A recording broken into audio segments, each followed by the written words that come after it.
Okay.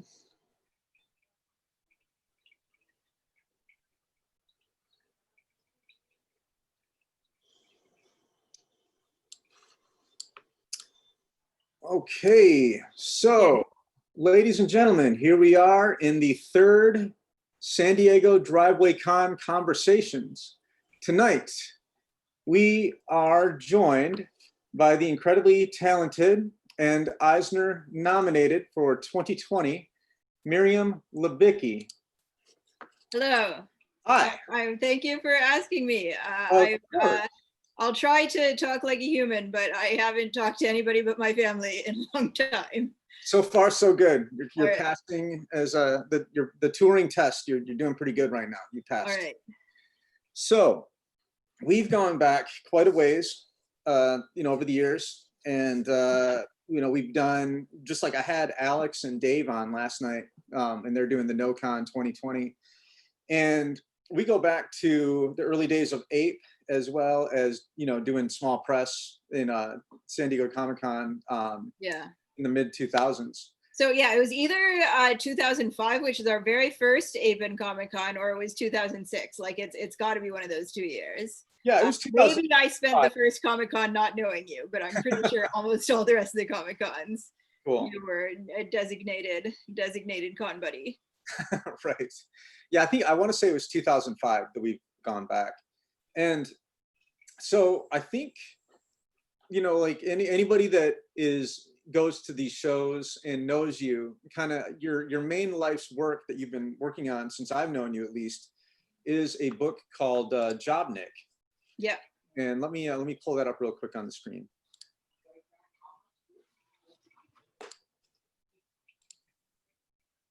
Okay. Yes. So here is, and now this is the cover of this is like from the first trade, like the first collected trade paperback, right? That's right. Okay, cool. And that's so you I started publishing it in individual issues. So that is the first 6 issues collected. I've had a few issues since then, but not enough to collect a second trade. If I hope in the next couple of years to have the second trade. That's cool. So what I'm going to do is I'm just going to kind of flip through a couple of the images that I have here from Jobnik. Sure. And but before we get too far into it, some of the things are standing out on the cover. 1, you're in the military fatigues. 2, we're seeing some different types of imagery in the sky. Yeah. And so what is Jobnik? So it's autobiographical, and it's based on my own time in the Israeli army in the early 2000s, 2000 to 2002. So I joined, I was almost 19 because I came from the States and I had to get citizenship before I joined the army. So I spent 2 years in Israel before joining the army, and then I was really sure I wanted to, and then it took me a while to actually be able to enlist. And then when I did enlist, the second Intifada started 1 month later. So I joined in August of 2000 when there still was an Israeli-Palestinian peace process. And then in September of 2000, there was not, and indeed has never been again.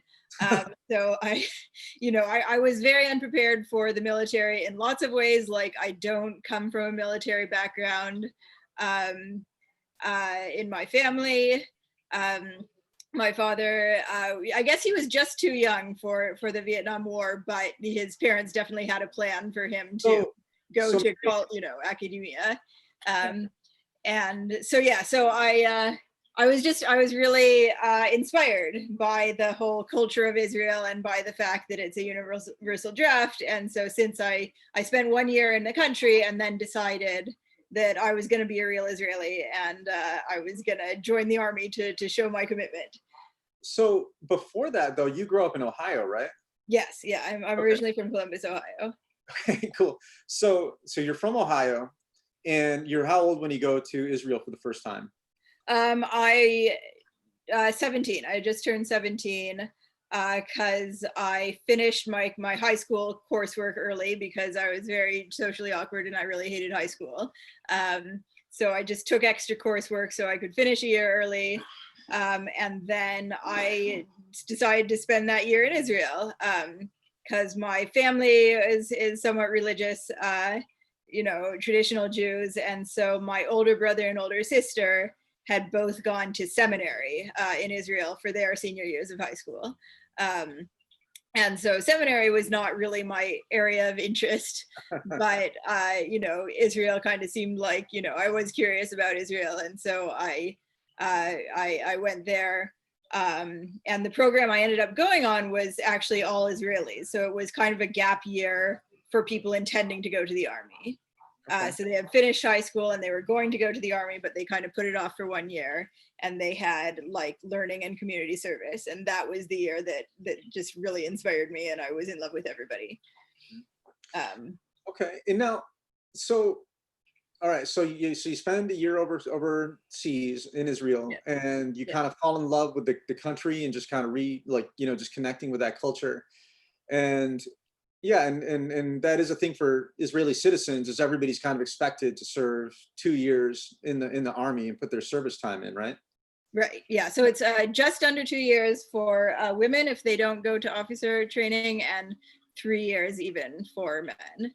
Okay. Enough. There's a lot of people that don't know. I didn't know when I met you. Like, what does Jobnik mean? What is Jobnik?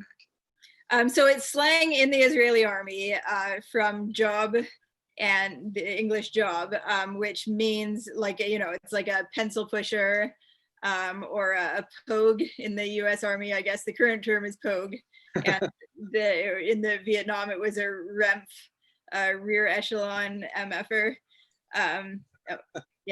So it's just one of those kind of words for like a pencil pusher. So somebody who's not in combat. So in the army that is working a desk job is a job. Exactly. Okay. Yeah. Gotcha. And it was important to me when I started doing the comic that, I kind of find a way to announce pretty quickly that it's not some, badass girl with a gun who is fighting terrorists or something.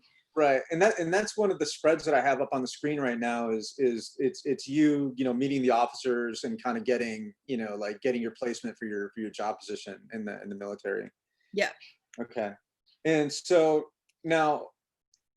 the other thing about the book is, you kind of move past that, and then you kind of get into the point where you end up meeting your partner and eventually having children. And so it's like we kind of get to see, Miriam kind of like grow up and, go through all the stages of adulthood, like through the book. So it's kind of like, it's kind of cool because, it's like I see you maybe once or twice a year. And there's like a little book that comes along with that time that I can follow along with the story of, what's been going on over the last year or two. So it's a pretty cool, thing to check in with.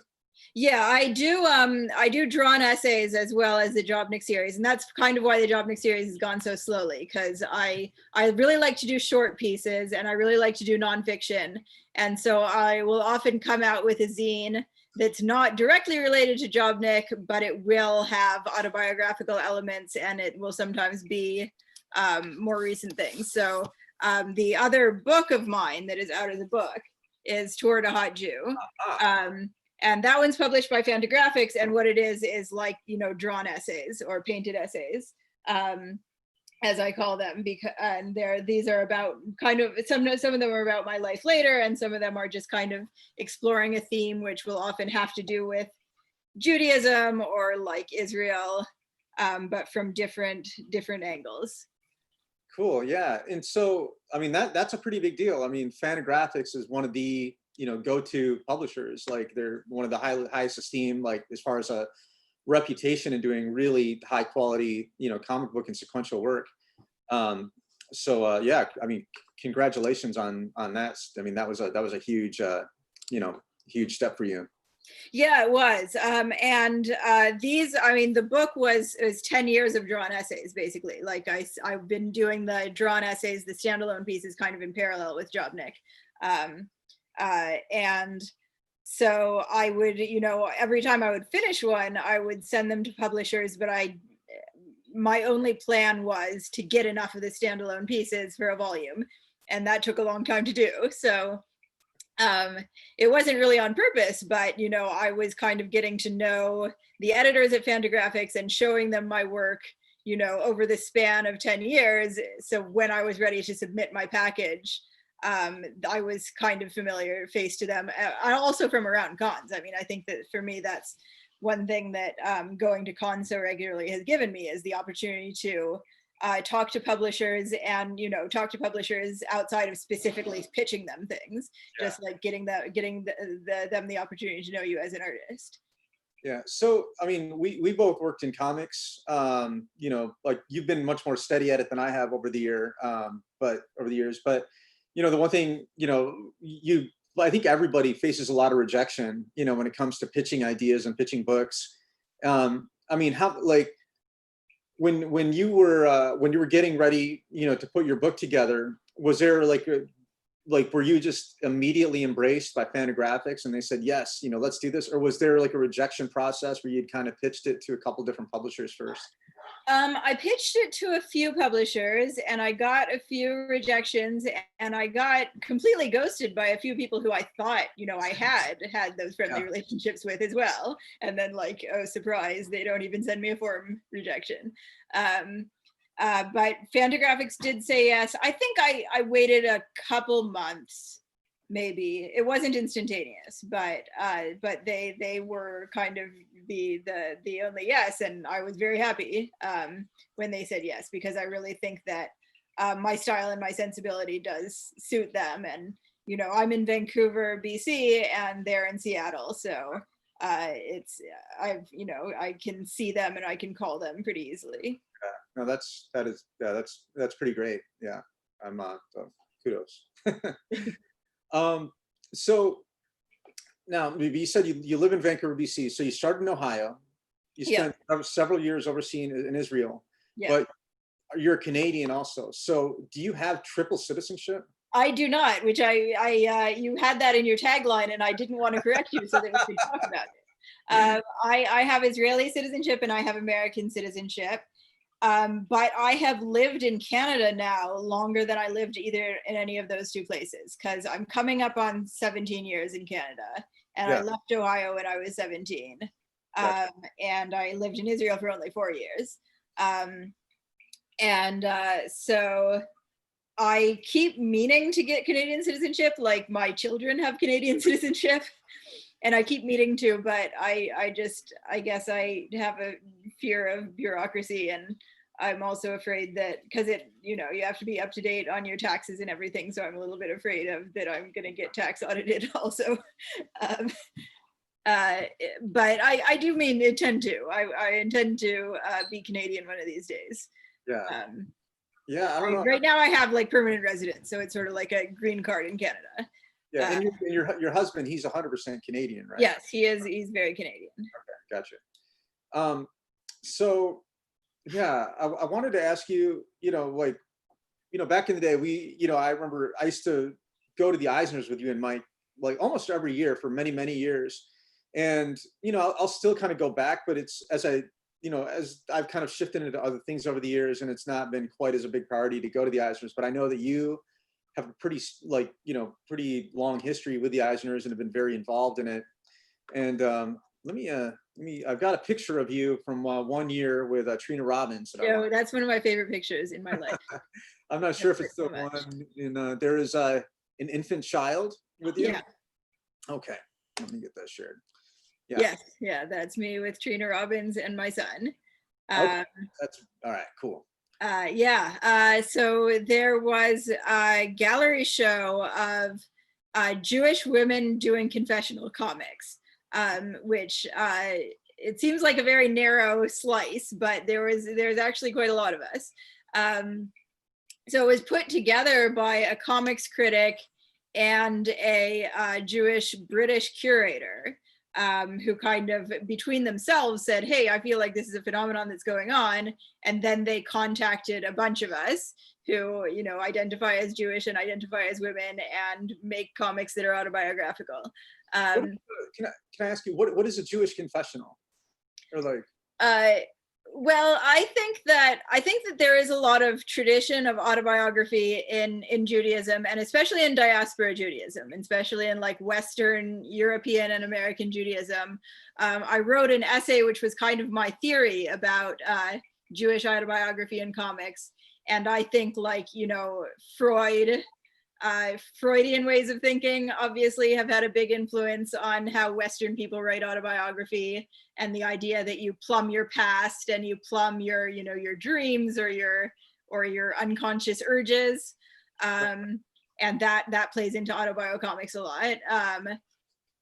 And also that, you know, Philip Roth in the middle of the 20th century, like with Portnoy's Complaint, where he's sitting on a psychiatrist's couch and confessing all his sexual and masturbation secrets, is kind of, that was very influential on a lot of underground cartoonists. Like, it was a very, very popular novel, and I argue that it was influential on like Picard and Crumb. And so that's kind of a Jewish roots as well. Binky Brown Meets the Holy Virgin Mary is often considered to be the first autobiocomic. And, you know, as the title may suggest, it's not that Jewish because there's the Holy Virgin Mary there. But Justin Green's father is Jewish, and his protagonist in the story, his father also Jewish, and his father's Jewish identity does actually play into his neuroses and his story. So I kind of feel like autobiography, and especially kind of, you know, this sort of confessional where you want to tell all the worst parts of yourself, but you don't necessarily feel ashamed of them. Like, you're kind of find your own neuroses really kind of funny and fascinating. It's sort of a Jewish thing. And I feel like that's part of autobiocomics that I really identify with. And so something that I felt like kind of drew me into it. And a lot of the women doing autobio, like if you look back to Aline Kominsky-Crumb as one of the first women to do autobio in the US, you know, she talks a lot about her body image issues, and she talks a lot about like her digestive system. Like, she really gets into the gross and gritty stuff. And so I feel like that also came up as a theme in the gallery show of Jewish women's confessional comics, that just talking about bodies, especially when, you know, starting from the 60s when Trina Robbins and Aline Kominsky-Crumb and Diane Newman and others started making comics, like, it was definitely not ladylike to do those things. That's cool. Now, was that all collected in some kind of a volume that year? Right, exactly. So, one of the curators, who was Sarah Lightman, then put together a volume where she solicited essays from a bunch of academic types, like people who were literary historians and comic scholars. And so there was a whole bunch of essays that went with the exhibit about these issues, about issues that autobiocomics brings up, and as well as, like, you know, views of Israel versus the US and stuff. And that volume won the Eisner for academic work. And what's it called? That is called, I think it's called Graphic Details, which was the name of the exhibit as well. And the author is Sarah Lightman.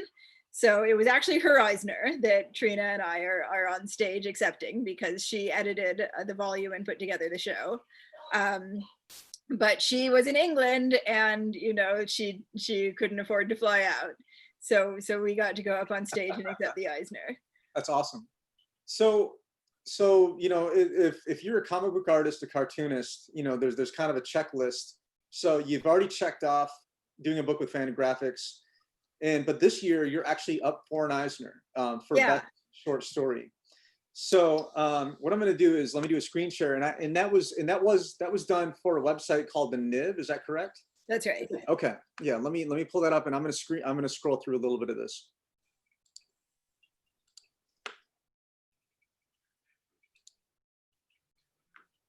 Okay.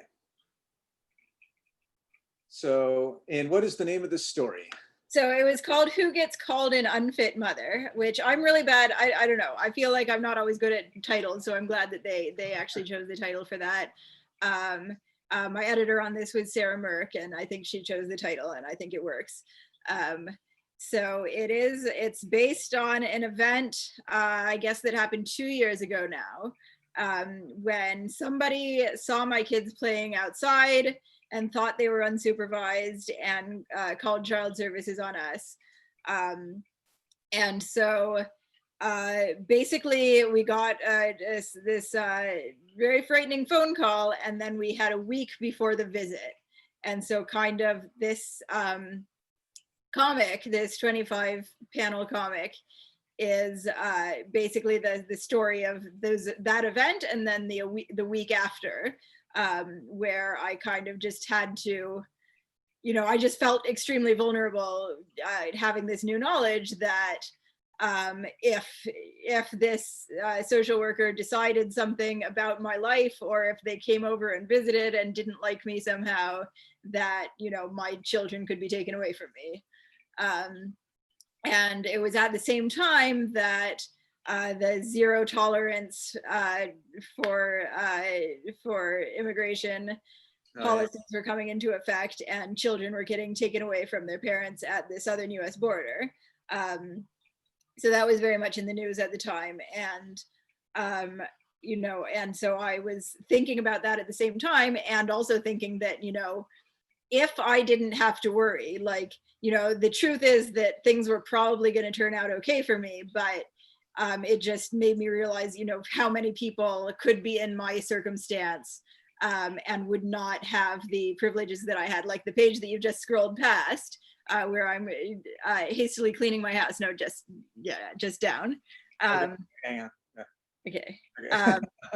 Right. So here's me scrubbing down my house, and the white sort of parallelogram there is the award that I got for my book of essays. So I'm, trying every kind of display of my privilege that I can for when the social workers come over. So it's I don't display my comics award very much. It's usually tucked away between some things, holding up some things on my bookcase, but I made sure to put it out on the table so that people would be like, so that the social workers would know that, I don't know, somebody thinks I'm important.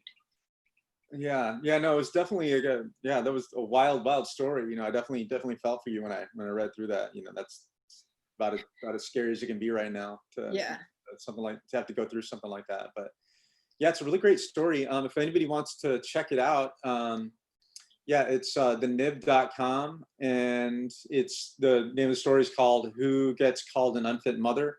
Do you is there a link to that from your website, Miriam? I don't know. I don't think it's linked from my website. I think it's just Google it is probably the best way, and you can see the link up there. So I'm glad that it's up for free. Like, I think that's probably had the widest reach of anything that I've ever written so far, because the Nib is a pretty popular political cartooning site. Like, and it's up for free, and so people can just stumble onto it. Yeah, that's great. So so Eisner's is okay. So one thing we haven't addressed yet is this is the first year in I don't know how many years that neither one of us are going to San Diego Comic-Con, because it's not happening. Well, it's happening virtually, right? With panels. And so tell everybody how the Eisner's is going to roll out this year. So they're kind of releasing information in dribs and drabs, but as of today, what I've heard is that there aren't going to be acceptance speeches, which the Eisner's notoriously runs long. They plan for it to go on for, 2 hours, and it always runs really, really long, because there are lots of awards, and as well, they're very into honoring tradition at the Eisner's, and so. One thing. I think we might have just completely skipped over is like, what are the Eisners? Okay. So the Eisner Awards are, I think they're the oldest still running awards in comics, I believe. Like, there may have been awards given out before the Eisners, but if so, they're not going on anymore. And I think that they're considered the most prestigious, like they're considered the Oscars of comics. And the nominees are decided by a select panel that's a different people every year. That is a selection of people from different sectors of the comics industries, including like librarians, creators, retailers, etc. And so they convene a different group of, I think it's 6 to 10 people that read everything, all the submissions, and decide on the nominees every year. And then anyone who's a comics professional can vote. So you have to register on the voting site. You have to give your credentials as a comics professional, at least the first year, but they kind of keep you in the system. So they're trying to make it inclusive, but keep it like comics people who are voting on it. So that includes like, you know, publishers, agents, retailers, librarians. So can all vote then on who receives the Eisner. And then they're given out every year at San Diego Comic-Con. Okay. So when is the Eisner's happening? So it's happening tomorrow night. And it's going to be pre-recorded, but the results are kind of, you know, no one knows the results until the YouTube broadcast. You don't know yet. No, I was wondering because I didn't know if there would be speeches, because I was like, if there's speeches, they have to let people know ahead of time. Right. So what I just heard today is that there won't be any speeches. So if anybody knows ahead of time, it's not me. Yeah, I do not know. It's going to be like a big crazy Zoom call with like hundreds of people. And right. I mean, I understand why it's not that, but I was really looking forward to it. Like I was gonna like sit in my living room and wear my wedding gown or something. Like I really wanted, because I always like to buy a new dress for the Eisners, even though I have never been nominated before, just because it's an excuse to do that. Yeah. And so I told myself that this year I'm nominated, I am not going to not dress up just because I'm not going out and no one's going to see me. So I've pledged to myself that I'm going to find the fanciest clothes I can find in my house and put them on and watch YouTube. That's cool. So do we know what time tomorrow? We'll find out. I think they have posted the time. I think it's around this time, like it's going to be like 7 or 8 p.m. PST, I think, but Okay. don't quote me on that. I think because San Diego Comic-Con has their own YouTube channel, and I think they have put out the schedule of exactly when it's going to be, but I forget because I'm really bad with numbers. Okay. I can't remember numbers. Okay, well, yeah, well, I'll definitely be tracking that, you know, tomorrow and, you know, as the day goes on to see what, you know, and that's all just at comic-con.org, right? Where That's people- right. Yeah, that's their main website. So we'll have all the info there. Okay, so yeah, anybody that wants to follow along at home and see, you know, how everything is progressing from the Eisners, just check out the official Comic-Con website and it should be pretty easy to find from there. We do actually have a question from the chat from Jenny Wood. And Jenny Wood says, "Hi, Miriam. What are you working on now, and how is COVID-19 / the quarantine affecting your work?" So Jenny Wood is for the last 4 or 5 years has been my next door neighbor at Comic-Con in Cool. small press. So I'm super happy to hear from her. I'm definitely missing her this weekend. She's the author of Flutter from Dark Horse, so. Yeah, I have a couple of big projects that I'm working on right now. So then they're both nonfiction. Like, I think that I have written like maybe 1 or 2 things that are fiction, but I think my main thing in comics is nonfiction. So one of them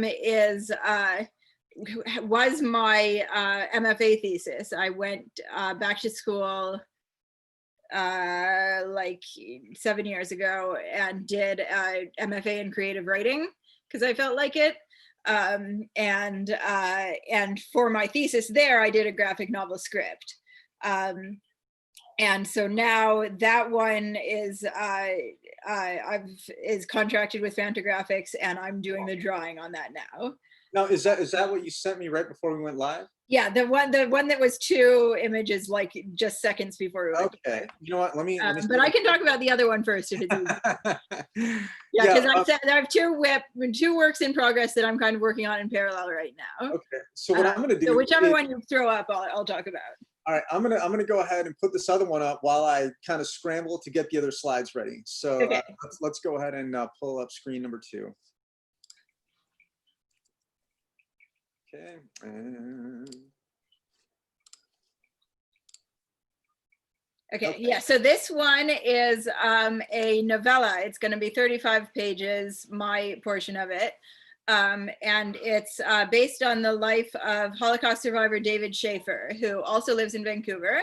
And I was put in touch with him through this project at the University of Victoria, that they wanted to do a collection of graphic novellas of Holocaust survivors. So they paired 3 cartoonists from different parts of the world with survivors who are also living in different parts of the world, and just told us like whichever way we want to interpret the person's story and whichever way we want to collaborate with the survivor on their story.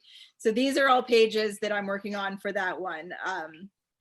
So this is the story of David Schaefer, whose family hid out in the woods of Eastern Europe. Basically, they were deported from their homes and just kind of dumped in the middle of nowhere, sort of with the hopes that they would starve to death and not be a problem anymore. These are not in sequence pages, but they're pages I've started painting from the book of the family's trials during that time. Okay, cool. And so how old is the survivor that's telling the story? Yeah, he is, I believe he is in his early 90s. So he was a child at the time, but he has an incredible memory. Like he remembers details like amazingly well. He's a really great storyteller. You know, I read a transcript of a long interview that he did, and I kind of started brainstorming. And then I got to talk to him in person a couple of times before COVID-19 hit. And he had such a vivid way and just such a warm personality that we got along right away. And so after COVID-19, like I was supposed to have more interviews with him, but I've only been able to talk to him on the phone. I haven't been able to see him, even though we're in the same city. But I've actually been working on that one very intensely for the last 3-4 months. Because I have been at home when I wasn't really expecting to be at home. Right. I was on an artist residency in France, in Angoulême, at the Maison des Auteurs, in the same like small town in France where the biggest European comics festival is. And so I was there and I was working on my thesis, my other work in progress that's more autobiographical. And then suddenly I came home actually to exhibit at Emerald City Comic-Con in Seattle. Okay. And then that was canceled a week out because that was in the middle of March. We talked about that last night because, you know, like one of the other artists were talking about like how he kind of had to pivot because he had all of his merchandise ready to go, you know, for that show, and he had to kind of just figure out what to do with everything. So yeah, that disrupted a lot of people, that show. And that was the first big one, right? Like that was kind of the first big show to kind of be like, well, that's not happening. And then it's just been like kind of like crossing out every, you know, show after that.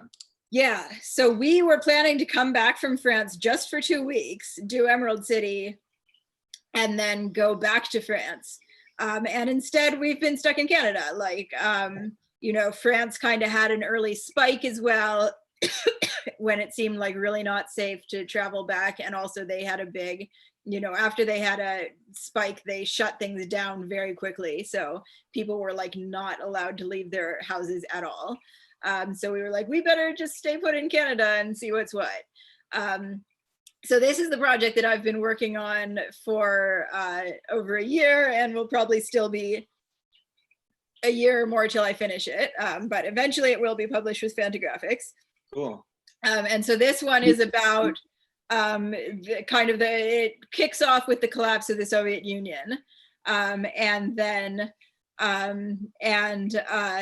lot of Jews kind of leaving the country really quickly and it's, you know, over 2 million Jews, and about half go to Israel and half go to the US.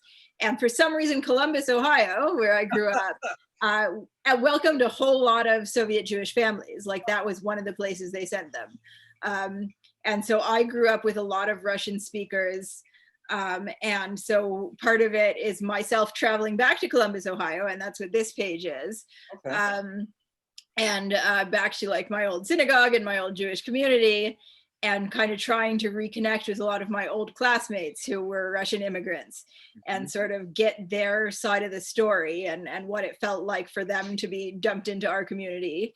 And, you know, after that kind of reflect on Jewish identity in that sort of era, you know, in the 90s and on, and sort of how our upbringing affected, you know, how we are now, like how we consider ourselves as Jews, how we want to raise our families, how we identify politically, and yeah, just how the collapse of the Soviet Union and the fact that both US and Israel got these big influxes of this completely different and new Jewish culture, new to us Jewish culture. Yeah, this looks really great. What? Yeah, I'm kind of. I love how you're doing the lettering on this too. Like it's. So this is okay. This is another one of my really feelings of achievement in comics. I'm super excited because this is actually a font that Fantagraphics made me, that I sent them my handwriting and they made a font, and it's actually a beautiful font. Like if you go to a website and try to do like fontify your handwriting, a lot of times the kerning comes out all weird. Like it never worked for me when I did that. And so what I've been doing for a decade is printing out type and actually tracing it and wasting my time and killing my hands. So Fantagraphics actually said, well, you know, just send us like the alphabet 3 times lowercase and 3 times uppercase, and we'll put together a font for you. And so this is actually just all typeset, but it totally looks like my handwriting except better. No, I love it. And is it all color pencil? Is that kind of the medium? Yeah, so that medium, that page is color pencil, and the other one we showed is gouache. Okay. So that's gouache painting, or gouache, or however you pronounce it. Yeah, these are really beautiful, Miriam. These are awesome. Thank you. My idea is that because it's sort of a blended narrative, like there's past and present, and then there's also my different classmates telling their stories and stuff, I wanted to see if I could work with several distinct styles. So like the code for, we are in the, you know, the present time of me interviewing people or me traveling back, that's all done in pencil crayon. And then like flashbacks are in like a green ink wash, and then different people's stories. This part I haven't done yet, but my plan, and I'm going to do my best, is different people's stories are almost going to be like pastiches of different artists in different media. Yeah, no, I can't wait to see both of these stories. So which one is coming out first? Well, I'm further along percentage wise on my collaboration with David Schaefer, with the Romanian Holocaust survivor. But that one, we haven't signed a deal with a publisher yet. Like the project is talking to different publishers. And so if it's like an academic publisher, it might take longer to come out. So I can't say really. Whereas the other one, I have the contract and it's just up to me to draw 250 pages. just whenever that one gets done. So right. I got you. Yeah. That's cool. So yeah, everybody, you know, is trying to figure out what are you supposed to do with this time, this vacuum that San Diego Comic-Con, you know, it was happening, is kind of happening virtually. So like, you know, obviously I think a big thing for you is the Eisners, but you know, what do you miss most about not being at Comic-Con this year? I miss you, Devin. Ah, thank you. But yeah, like really, I mean, I miss my friends. Yeah. Because I feel like I am a pretty introverted person. So I like the fact that my work is very solitary.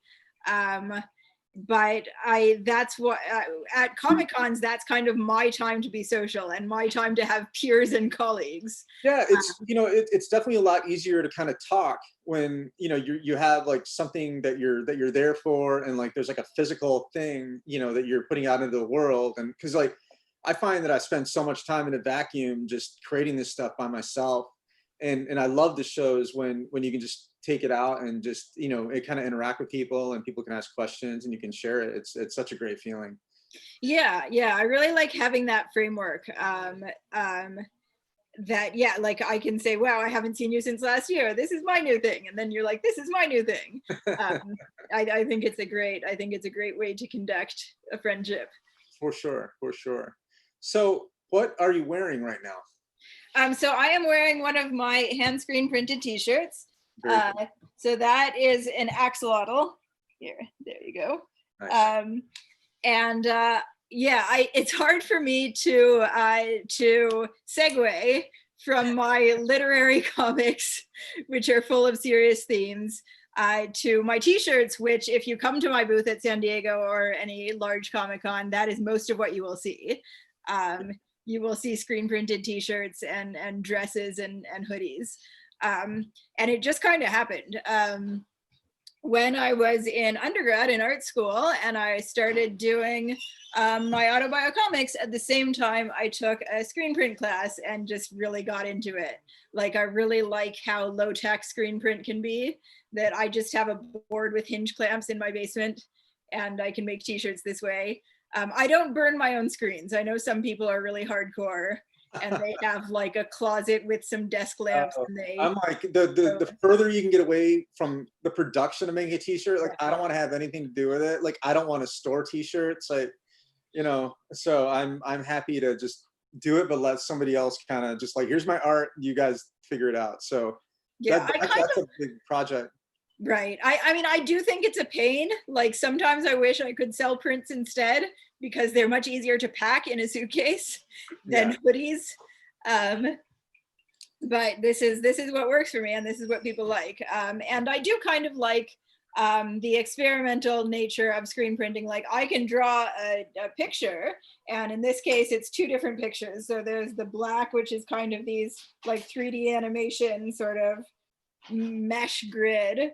And then there's the pink, which is the outlines.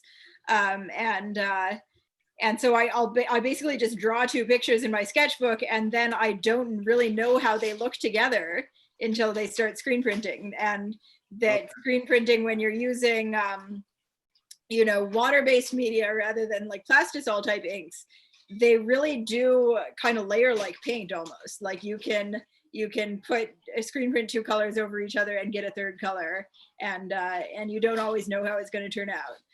So that part I kind of like. I like the discovery process of hand screening. No, that's true. Like, I do like that part, but yeah, the storage of it, and like having to figure out how many mediums, how many larges, like how many lady sizes, like oh man, it's infuriating. So I would say that's definitely true. I mean, I'm not gonna tell you that I'm not gonna recommend you start screen printing, right? Because I really hate screen printing about a week before every con too. Yeah, no doubt. So what I'm gonna do is I'm just gonna share your website.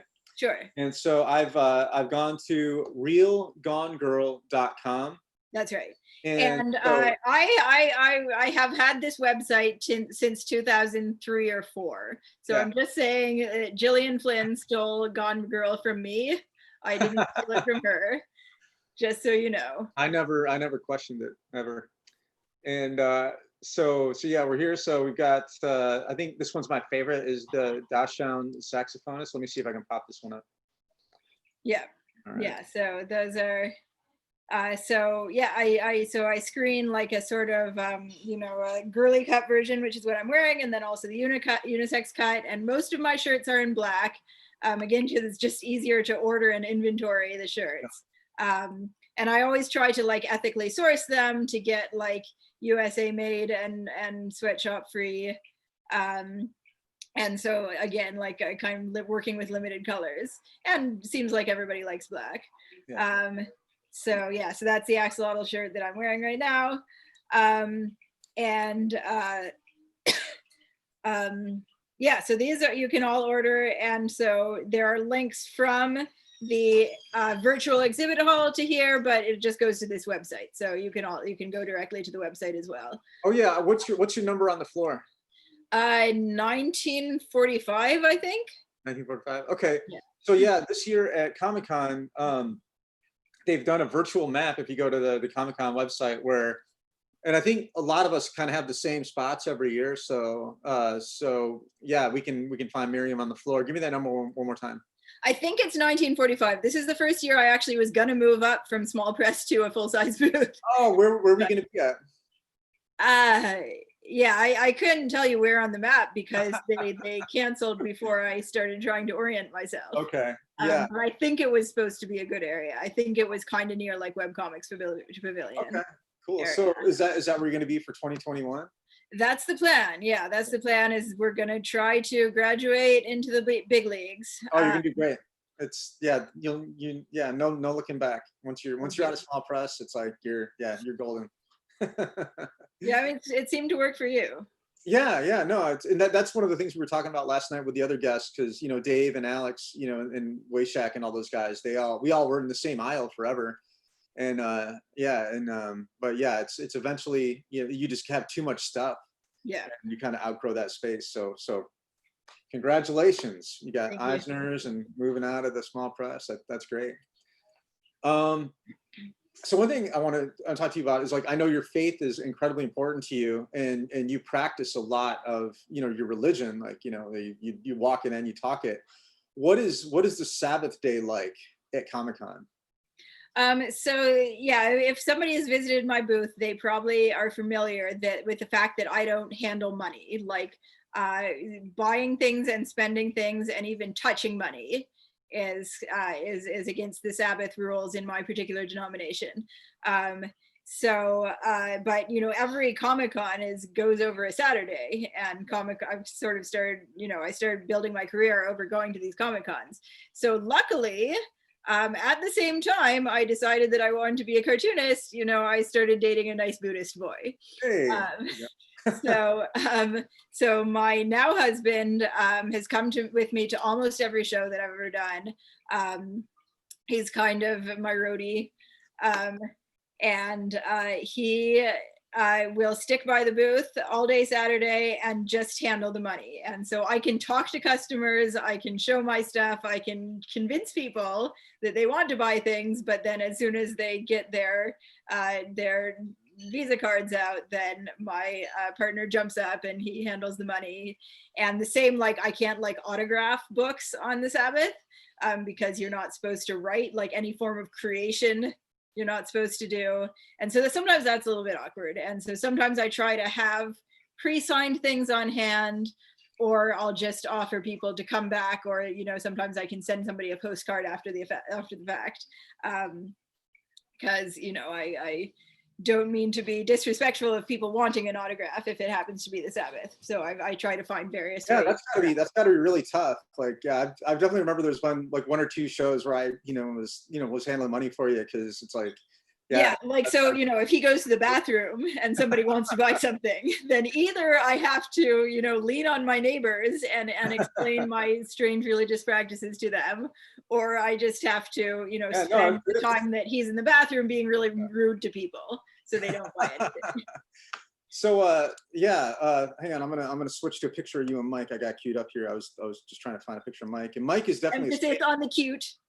Yeah, Mike is definitely a staple if you've ever gone to any of the shows. I think everyone on the floor knows Mike. Yes, he's very colorful. Yeah, very stylish guy.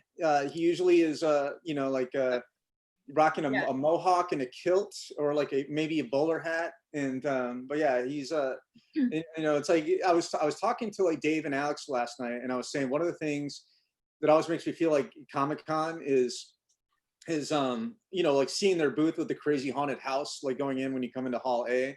Yeah. But also, aside from seeing you, it's like seeing Mike on the floor, with like his like really cool, Doc Martens that are like, 10-inch tall, and then just kind of, seeing his transformations over the years for like just he's still I guess he wears kilts a little bit less than he used to.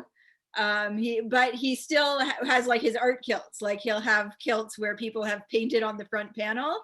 You did one, didn't you? My closet right here. You so guys gave me a kilt, I believe, in the year 2008. It's a blue kilt. And yeah, I owe you guys a painted kilt, and it's just something I put off for the last 12 years. I moved from Portland to San Diego, but I made sure to bring the kilt with me because one day I will finish that kilt. Yeah, there are a few people around the world who have kilts that they owe us paintings on. But yeah, so yeah, and his hair grows really fast and it takes dye really well. So several times a year he'll dye it new colors and get like it cut into new shapes. And he'll do it special for Comic-Con usually. So yeah, a lot of people know Mike by sight and they don't know me, which I am fine with. I kind of like, I like being on stealth mode. Yeah, well, he So he walks the floor, and I think he's talked to everybody, and like interacted with everyone at every booth. So yeah. yeah, like as well as being my road manager, he's kind of the designated schmoozer. I feel like most people I've met, like he talks them up first, and then I don't feel so nervous. That's good. It's good to have somebody like that in your life. That's For pretty sure. cool. Yeah. Yeah. So can you give me, like, over the years, what's one of your favorite Comic-Con memories? I feel like a lot of them are not necessarily celebrity encounters. It's just like really making good friends, and going out to dinner after the show, or like just wandering the streets from party to party and like seeing weird interactions on the streets. Yeah, Uh, yeah. It's the I think unknown, whatever the unknown element is going to be that you run into. yeah, That's yeah. And having adventures that just kind of you can't plan for them, but they just happen. yeah, that's awesome. Um, so We got married, Mike and I, in 2007, and it was like a week and a half before Comic-Con. So we basically planned our marriage like knowing that it couldn't be on Comic-Con. We had to plan it around that summer, that it was before Comic-Con. And so then we basically like Comic-Con was our honeymoon. So yeah, we still didn't plan anything for there, but we just spent the weekend telling people that we just got married and like them buying us drinks. yeah. I think you Camping. guys are kind of like me, where it's like you kind of plan your year around Comic-Con. It's like you know that's happening, and then you're like, okay, but we also have to do these other things, and there's school, and there's like important life things. There's weddings. And 4 years ago at Comic-Con, I found out, like, within that year, like maybe 8 or 9 months before, I found out I had a brain tumor, and I knew eventually I was going to have to go in for surgery. And so I was like, well, I can't do it before Comic-Con because I'm going to be a wreck, like trying to do Comic-Con like post surgery. So I was like, all right. So I ended up planning my brain surgery, I think, for 3 days after Comic-Con was Yeah, over, I just remember so I that. had so enough time to recover for the next year. So it's a very important thing. It's like Christmas, or it's like a holiday to a lot of people. Right. Yeah, I mean, my two children are born in the late spring because we're like, we can't try to conceive until after San Diego. I don't want to be due near San Diego. Oh, that's hilarious. That's funny. Yeah, I wonder if anybody else thinks about it that way. I wonder if anyone else has done it that way. That's Yeah, hilarious. it worked out for us. Oh, that's funny. Who are your like your go-to influences? Like who were the people that like you saw their comic book work and said, you know what, that's what I want to do. Like that's the path I want to go down. I read I was into Marvel comics a lot when I was a little kid. And then in my teens I kind of got out of superhero comics more and was into indies. Like I was super into Strangers in Paradise in my teens. I also liked Cerebus a lot, problematic fave. Um, Sure. and I would say that Dave Sim actually was very influential, like the way he thinks about timing and lettering Mhm. and inking, although I could never ink like that. That's what I found out. Like Gerhard and his crazy backgrounds.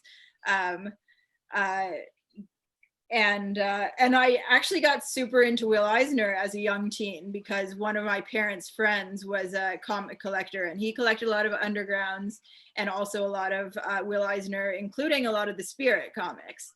Um, so I got really, really into those as a young teen. But when I was in Israel, then I didn't really have much access to comics, and I sort of got out of that. until kind of towards the end of the army, I read Joe Sacco's Palestine, which was very, I mean, it was a good time to be reading it. Like, you know, reading this sort of counter narrative of you know, against Zionism and against the things that I had been assuming about Israel right at the time when I was the most embroiled in the Zionist project. So I think that reading Palestine right at the end of the army was super influential on me, and it really made me think about nonfiction and what nonfiction can do in comics. And then when I was, that's Joe Sacco's Palestine from the early 90s, but I read it in around 2002-ish. And then when I was in art school, and even in my first year and a half of art school, I didn't know yet that I was a cartoonist. And in art school, I read Phoebe Gleckner's Diary of a Teenage Girl, and that really blew my mind. And I think that kind of sent me on the path to being an autobio cartoonist. And after that, like, there was no looking back. I was like, that's what I am. I'm an autobio cartoonist. That's awesome. And you make like really cool t-shirts too. So right. too. Yeah, that happened. Yeah, that's awesome. Yeah, okay. So yeah, Dave Sim, like, he was a master. Like, it's, you know, for whatever path he went on, you know, I mean, like, yeah, that was, I mean, that's kind of the model. Like, if you're an independent, you know, artist doing long format stories, I mean, you know, nobody did it better for that long, for sure. Yeah, I mean, and he's, you know, such a formalist. And like, you know, the fact that he's you know, he's strictly black and white, and he's strictly pen and ink, but he can do so much within that. Yeah, hang on, let me pull up a picture just so people can have a reference if they're following along. Right. Yeah. Let's see. Okay, here we go. Hang on. Open a new tab. All right. Yeah. So yeah, Cerebus. It was a story about an aardvark, essentially, and it went on for how many years? Like 25 or something like that, I think. Long stretch, yeah. And it was the same, and it was independently published. You know, no DC, no Marvel, no Dark Horse, no nothing. It was, yeah, just him and his own publishing entity. So yeah, definitely, that is definitely one to watch for sure. Yeah. Yeah. So, what's going on for the rest of the year? Are you guys going to be able to leave Canada? Like, I mean, the border. We are making plans to see if we can get back to France now, because here where we are in BC, things are not too bad. Like, there'll be, you know, some people, you know, the infection rates are not too bad. And in France also, things have calmed down a lot. So the borders are open now again between Canada and France. So we're able to successfully get visas again for next year, because Maison des Auteurs invited us back to finish out, you know, the residency that we were supposed to be doing. So right now we are making plans, and we're trying to see if we can get back to France, and if possibly, you know, the kids can go back to school there, and I can resume my work in my studio.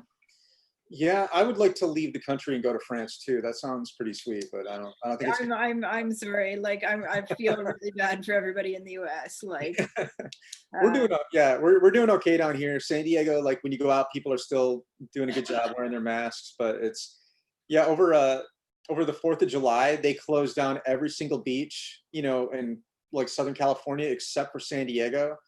So everybody came from Arizona and Los Angeles and Orange County, and I was like, I'm not leaving the house until this is all done.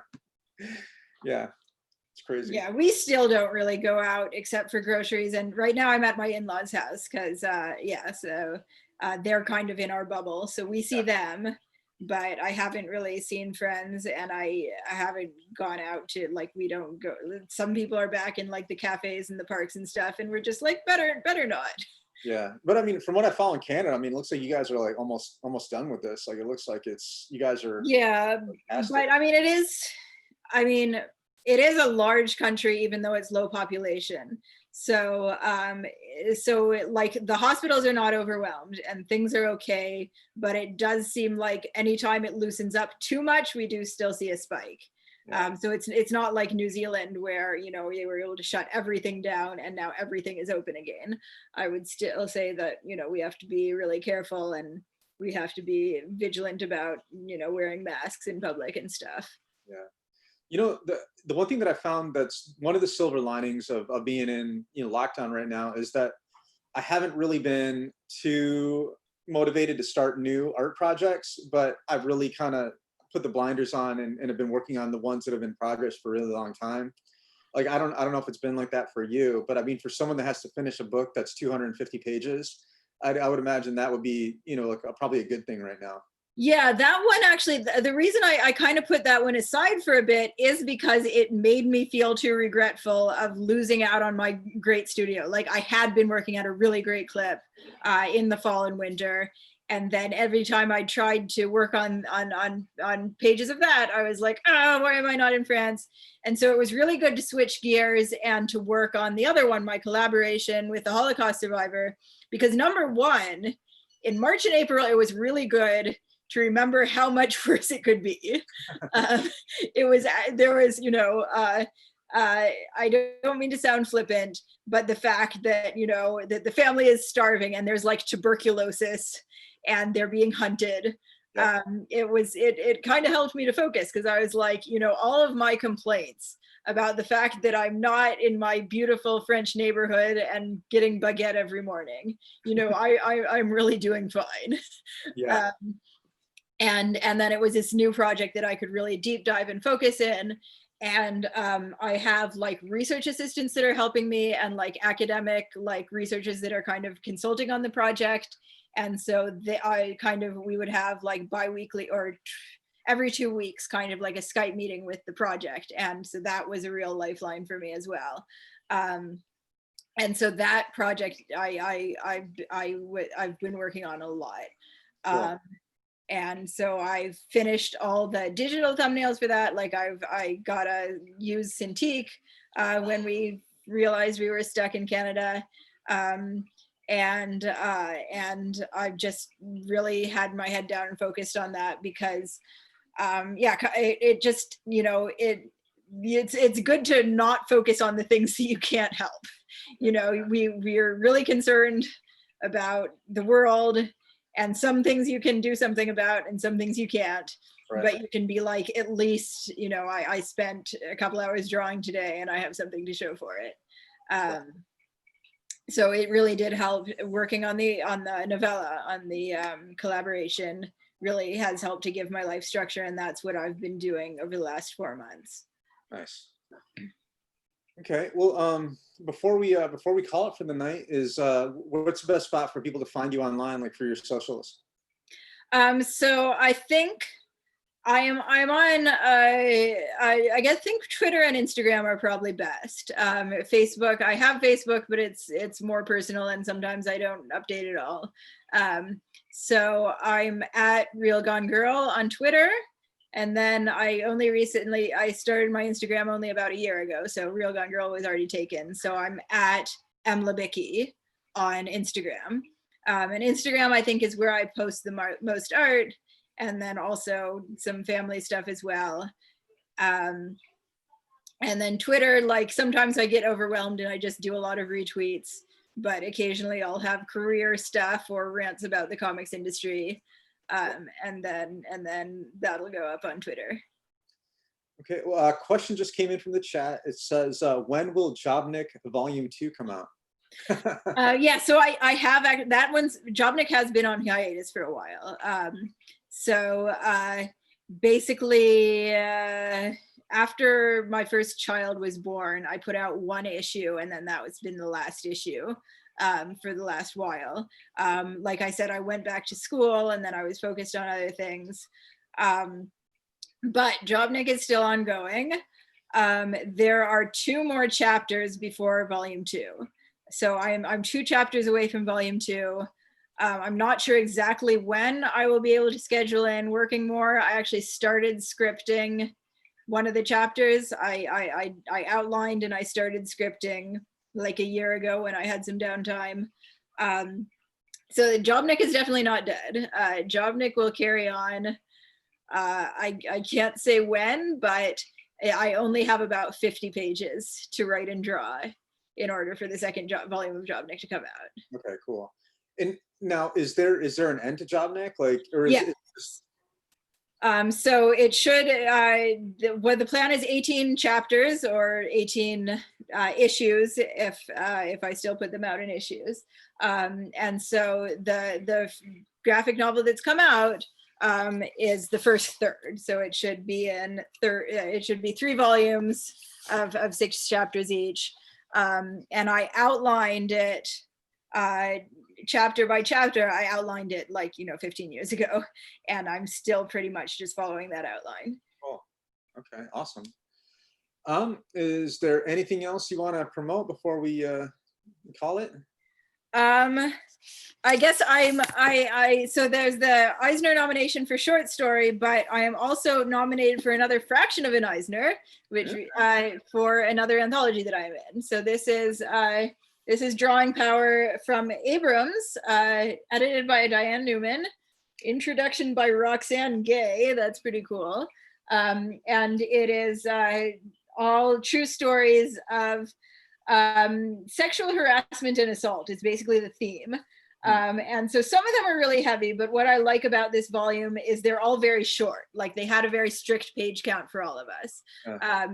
And they actually, I think Diane Newman did a great job of curating the tone. Like some are, darkly humorous, some are really raw, and some are more analytical. And, I think it's really, I like this volume a lot. So it's pretty apropos for the last maybe 2 months of all the news that's come out of the comic book industry. It's like, oh, what a shit show. Yeah. That is very true. And I think it just really reinforces the fact that anytime you have power and lack of consequences, these things are going to happen, and that it's really, sexual assault is really about power more than it's about anything else. And so if we can try to tackle, the attitudes, it's really about attitudes and structures more than it's about, some people are monsters and some people are victims. Well, it's nice to, it seems like Me Too kind of happened in the comic book world about maybe 3 years, later than, kind of like the main movement. So, but it's nice to see that there's finally some accountability, for some of these things that we've all heard about for years. So, that's great. For sure. Yeah. Right on. Well, I don't want to leave on too heavy of a note, but it is so great to see you guys. And really, thank you for inviting me to do this chat. Of course. I'm really glad. It makes me feel like Comic-Con lives on somehow. Absolutely. Yeah, it's just can't say I'm so happy for all the success you have with Fantagraphics and everything you've put together, especially in like the last 5 or 6 years. Like you really kind of come into your own. So I think there are advantages to kind of building your career slowly, because I've never really found myself doing a project that I didn't care about or that I didn't really feel like I was a fit for. I just kind of, I bided my time and I wrote my weird zines that only a few people bought. And I really feel like I kind of grew my following very slowly. And that means that I really get to stay true to myself. I only draw things that I really want to draw. And now just people pay for them when they didn't before. Yeah, there's definitely something to be said about just staying in the game, and just not checking out and, and just hanging in there another couple of years and just seeing, because you never know what opportunities are going to get thrown your way. And, and I feel like that's kind of true of you also, is that the important thing for you was to find out what you like doing. And then you just have to find out where to go to connect with people who like what you like doing, Yeah, and just rather than trying to change yourself and change your interests. yeah, and just showing up and just letting your audience find you, and Yeah. and that's been, yeah, and doing shows like San Diego, and like the shows that are really important to me now are the shows like Monster Palooza and like the Tiki Oasis shows, like that kind of stuff. And it's just, yeah, it's important to kind of, yeah, just stay in there and Yeah, because I mean, I think the stereotype of San Diego are people are like, oh, that's so commercial, that's so Hollywood. And it's like, yes, but it's just so big that there are like 20 Comic-Cons in one going on. It's everything. I mean, it's Yeah. like if you go to Comic-Con and you can't find something that you're into, like there's seriously something wrong with you, because it's like whatever you're into, you're gonna find whatever obscure subculture that that's what your jam is. Yeah. Yeah. That's cool. Well, I think we said it all. Yeah. So this is Driveway Con, folks, is starting tomorrow. If you go to drivewaycon.com, we're releasing all of the exclusives at 10 a.m. And the actual physical show that happens right here in my driveway, that kicks off at 5 o'clock. There are still very super limited tickets left. You can RSVP on the drivewaycon.com website. There's lots of pictures. I'm really interested to see how it's gonna come out. Yeah. Yes. Yeah. Hopefully the cops don't come and shut us down. We're doing our best to, masks up, spaced out. We're only going to let 7 people in the yard at a time. Only 25 people per exclusive. 4 hours. Yeah. So we're trying to lock it down as best we can, but still have some kind of a celebration in San Diego in honor of the, year we don't have Comic-Con. Yeah. Yeah. All righty. Adios, people. Okay. Good night. Good night.